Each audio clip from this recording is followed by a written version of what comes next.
国政府在东突厥斯坦犯下危害人类罪，在集中营拘留了数百万维吾尔人和其他穆斯林，并将维吾尔党和政府干部安置在集中营。最近的消息表明，中国当局已经发出了继续实施镇压政策的信号。13日，在中共党委书记陈全国主持下召开的一次会议上，发表了关于所谓打黑除恶运动的报告，说他将继续充满信心，为消灭一切反华势力而斗争。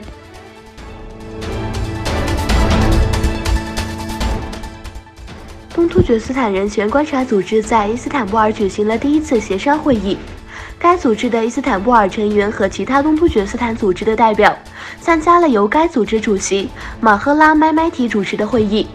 该组织由已毕业或正在学习法律、政治学和国际关系的年轻人组成。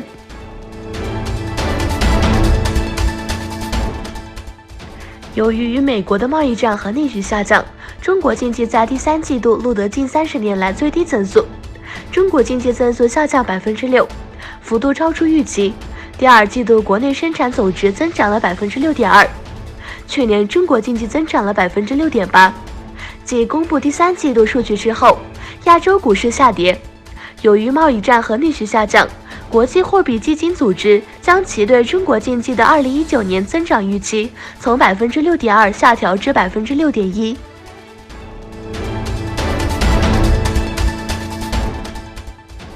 诺贝尔化学奖得主土耳其科学家阿齐兹·桑加尔参观了位于乌兹别克斯坦首都他什干的土耳其学校。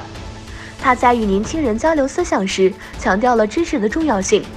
当被问到“你最大的梦想是什么”，他回答说：“最大的梦想是建突厥联盟。”他指出，为了与英国、德国、日本和美国等世界大国竞争，突厥世界需要知识，要重视知识。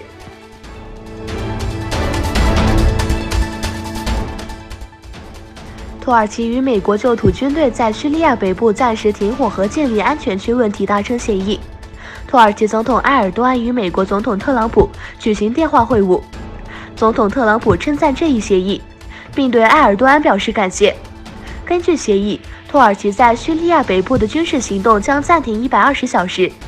叙库尔德武装已开始从这一安全区范围撤离。同时，华盛顿邮报、华尔街日报、纽约时报、美国有线电视新闻网和美国广播公司等主流媒体报道说，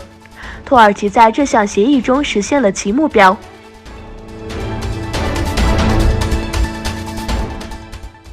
香港民间人权阵线周五确认，由他们发起在20日举行的九龙游行遭到了警方发出的反对通知书。据南华早报，同样在当天，有网民发起18区抗议禁蒙面法示威。在香港多区内都出现了民众和示威者自发筑成人链举行抗议的场面，很多人都自行佩戴面具和口罩。民政此前曾多次组织得到超过上百万民众参与的反修例游行。